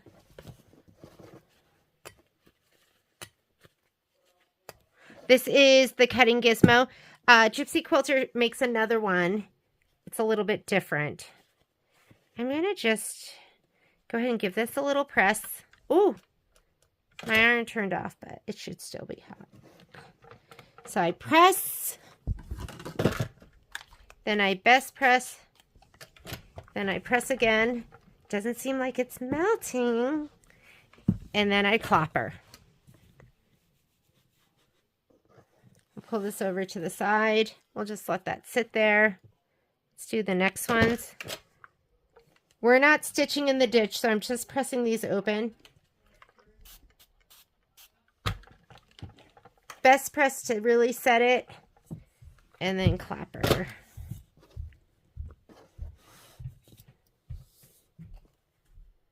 They look so good. Looking good. I'm going to press it open. Best press it to really set it. And clapper to make it unbelievably flat and wonderful.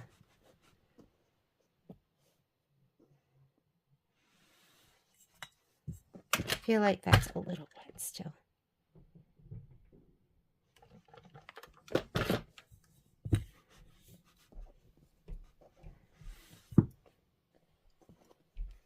This one.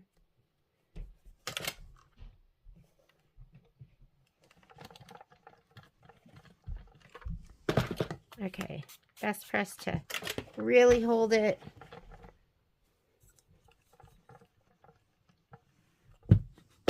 Best press would be on my list of top 10 things I have to have in my sewing room, right? You got to have best press. Okay, so here's my green. Make sure you match the green with the green and whatever this color is, the tan with the tan. And I'm going to choose the sides that are more closely sewn together. And let's go back to the machine. We're going to sew these together and then press it, and then we're done. We can get ready to quilt those. Oops.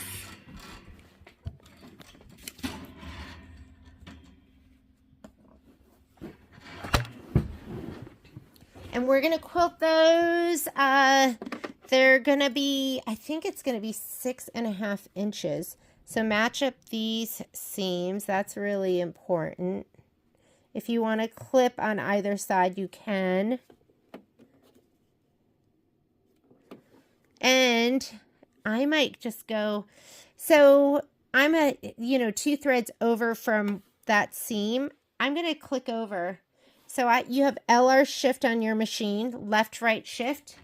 And if I click it to up, it's going to go to the right. If I click it down, it's going to go left. I'm going to do 2 clicks this way. That looks good. I'm going to start with my needle down. I'm still at 2.0 for my stitch length. There we go.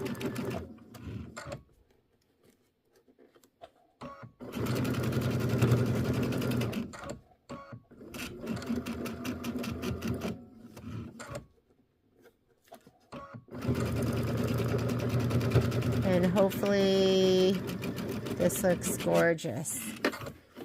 I'll peek at it later. I'm just going to assume it looks gorgeous.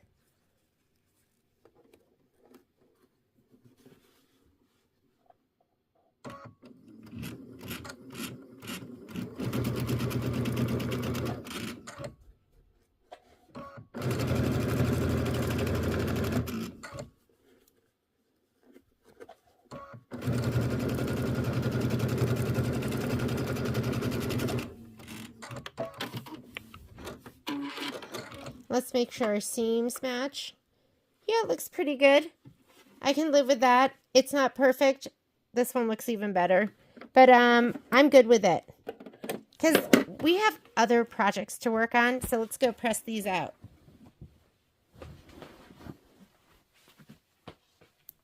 I'm trying to think of what hoop. So I'm going to hoop up in the 7x12 to do the quilting. And we're going to do that next. So let me go ahead and press open the seam. This one wasn't perfect.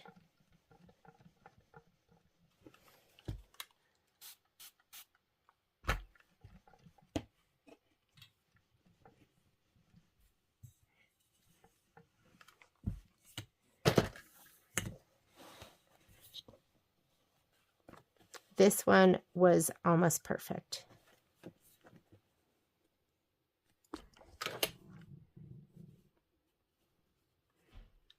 And it's up to you. How perfect do you want it? If it's not as perfect as you want it to be, take it out. Do it again.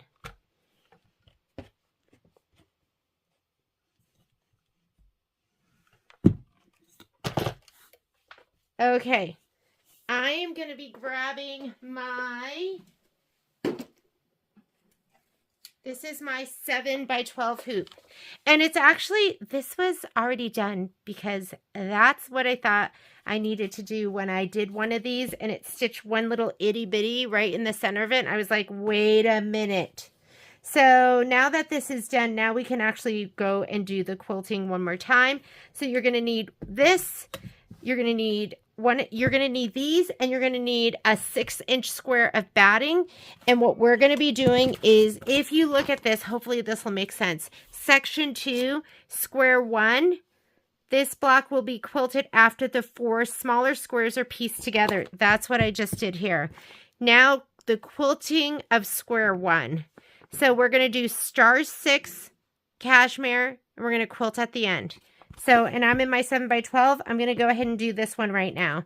And this is the one for section 2. So I'm going to go ahead and do this one first.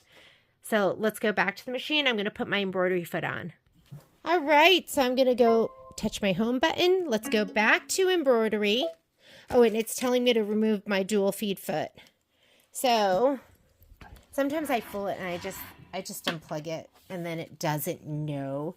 But I'll have more room to take this off right now if the embroidery arm is not engaged. So let's go ahead and take this off. I love you, dual feed foot.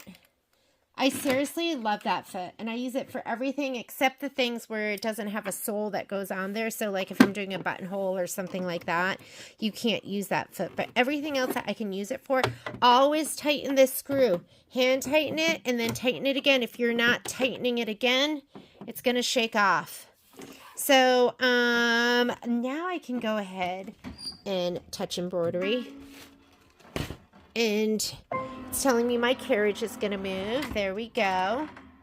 And let's go ahead and put in our design. So the design is going to be star 6.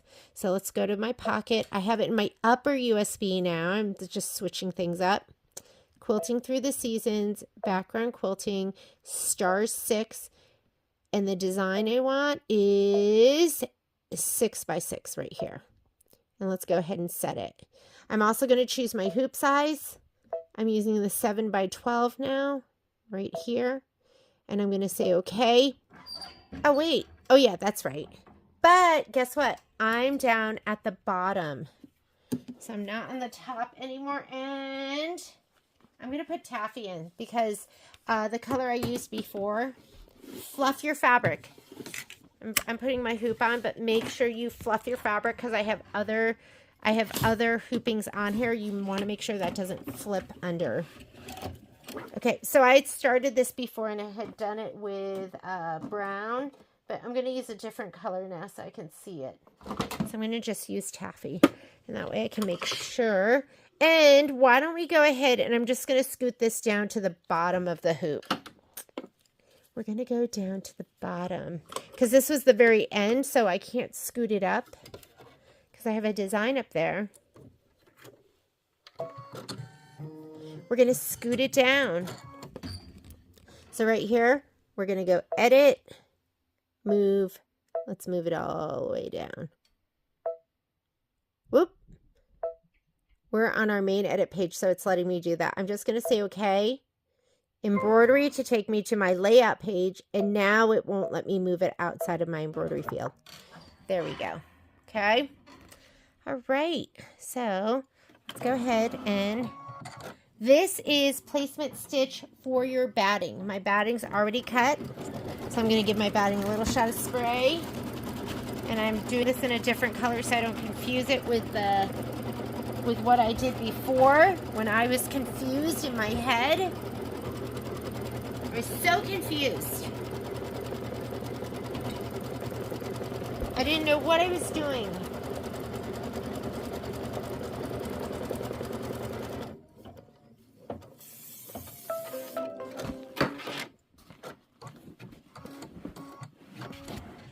All right, so I'm going to lay this down inside of the pink stitched square that I just did. And now we're going to go ahead and take this and lay this down. And guess what? Actually, I'm going to center this to, I want to make sure that this is, we have 1/2 inch all the way around. I'm going to spray this and I'm going to lay it down on that. So I'm going to center it. So now it's going to be sprayed. I'm going to lay it down right in the center. And I have a little bit more than 1/4 inch. And then I'm going to go ahead and lay this down in here. I'll just make sure the bottom is in. Okay, and that should be good. And it might not be totally perfect, but it's pretty darn close. All right, let's put cashmere in. And here we go. Now this is going to go up and over the edges. So we have to be careful to make sure that the foot doesn't scoop it.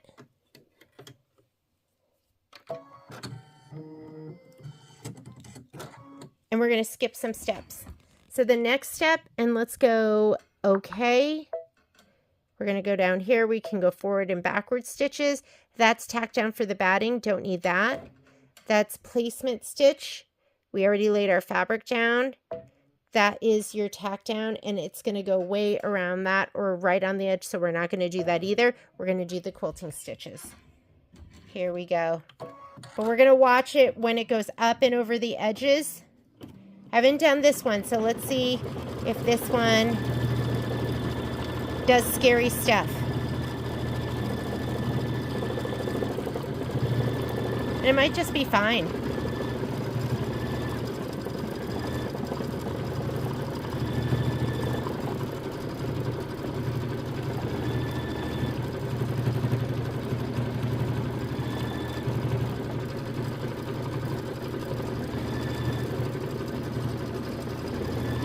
The next one I do, I'll do a placement line for the background fabric too.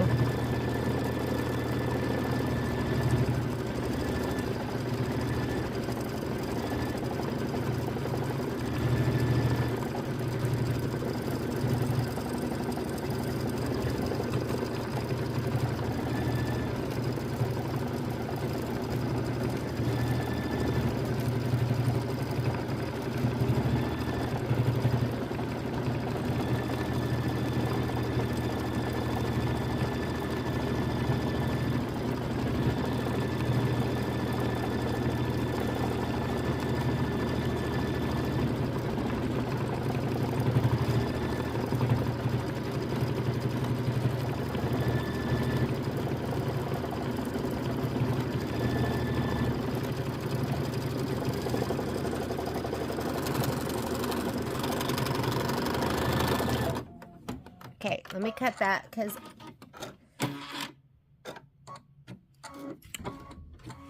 something definitely didn't sound right. And I'm near the bottom of my bobbin, so sometimes it gets a little wrapped around.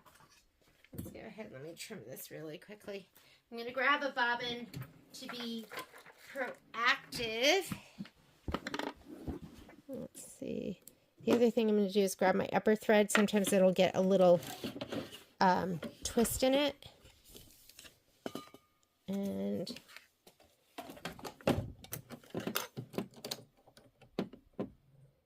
look, see how that won't even come uncoiled? It's totally stuck. And it keeps getting stuck. Okay.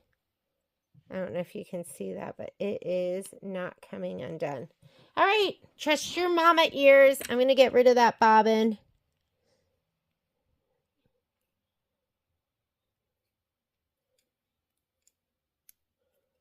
You have 2 ends.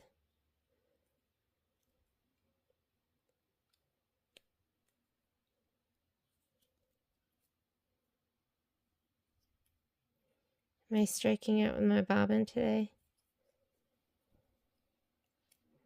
I think it's the other end. And I pulled him under. Hang on, let me grab one more.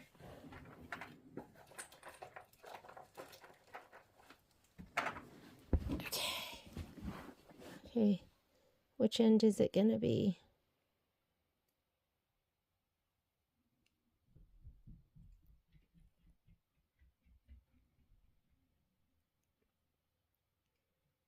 Oh, it's this one. Is it this one? Yeah, it's that one. Okay, if you have two ends and you figure out the end it is, the other one, cut it off. You don't want that string hanging out. Okay.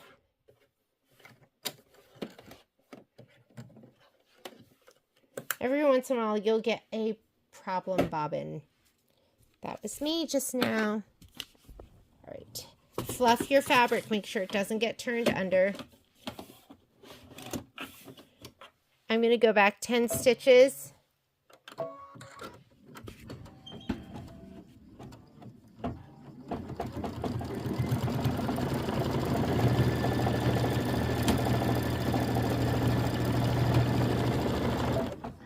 What is all of this?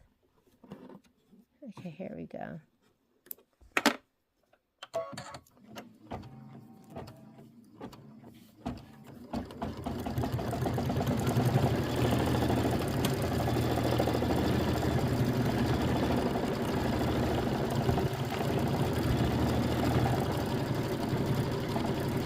After I do this, I'm going to go ahead and press this out, and I am going to press all my pieces for section 2, and I'm going to sew it together.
Yay! Awesome. So I'm going to go ahead and, you saw me do that. I'm going to go ahead and hoop up, and I'm just going to go ahead and finish. Well, you know what? I will do this with section 3. This is put together, and I'll start out with this tomorrow. But this is going to be it for section 2. That's the last. Oh, you know what? I have to stitch. I have to stitch because this one is for section 3 and this one is for section 2.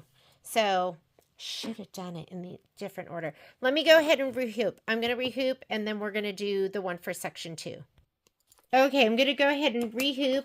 These are all my blocks for section 2. So I was just getting ready to press all those out and finish that. But let's go ahead and rehoop this first.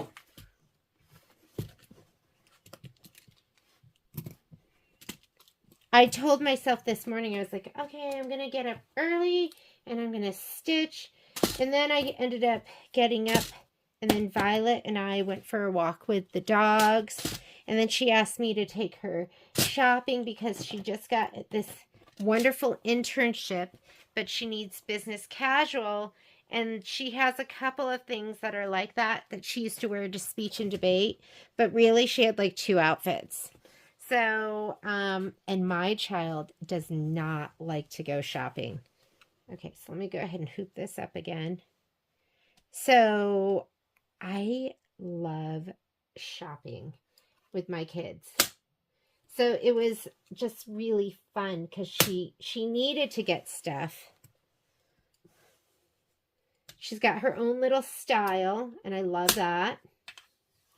Right? That your kids are like their own little people now. Not like she's not my mini-me anymore. She hasn't been a mini-me for a very long time.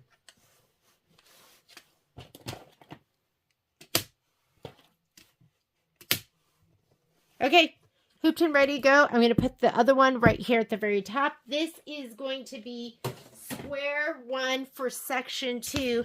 I accidentally did square 1 for section 3. I think the quilting is going to be exactly the same, hopefully. Otherwise, I mean, it really doesn't make a difference, right? Who's going to be checking it out and telling you you did the wrong quilting design? Let me see if I can find my spreadsheet. This is a new piece of muslin, so I didn't even roll it up yet. I'm going to grab 2 clips so I can roll it up. Spreadsheet, where are you? Where are you, spreadsheet? Let's see. Section 2. When in doubt, look on the floor.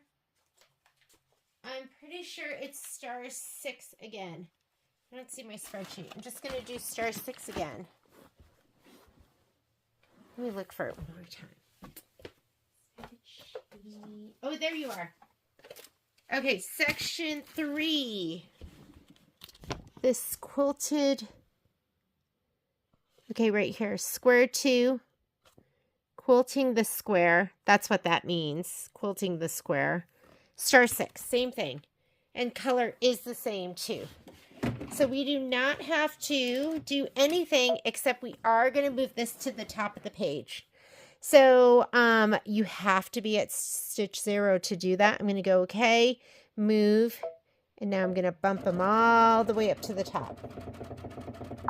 And I'm going to try something. I never do the placement stitch for the background fabric, except sometimes we used to do them with filler blocks, but I'm going to do it this time. So we're going to do placement stitch for the batting. Give your batting a little shot of spray. Wrong side.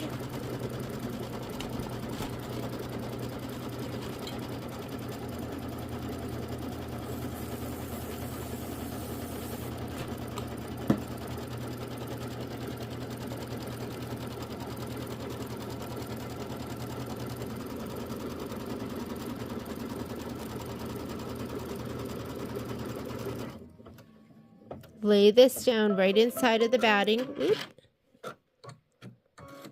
Or you know what? Don't lay it down yet because it's going to get all caught up. Next step is tack down for the batting. Skip that and go to placement stitch for the background. Okay, that's what you want to do.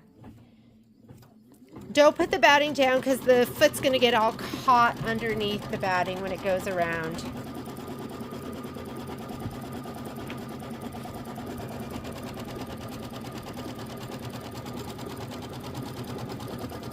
So now we can put down our batting on the inside and our quilted block to the outside line. And I know it's hard to see, but I have 2 lines there. Do you guys see it? So I'm going to put this to the inside. Ooh, he's big. That's okay. I'm going to put this to the outside. Okay, there we go. And that looks awesome. And now we're going to go ahead and we are not doing the tack down. We're going to skip and go to the quilting stitch. And let's go ahead and quilt.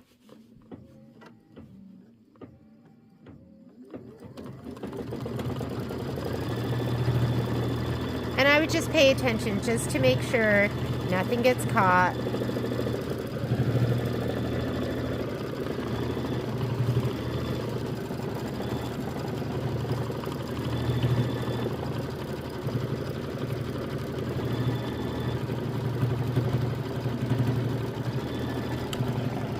And quilt away.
Fantastic. And we are done with, these are called, what are they called? These are called squares.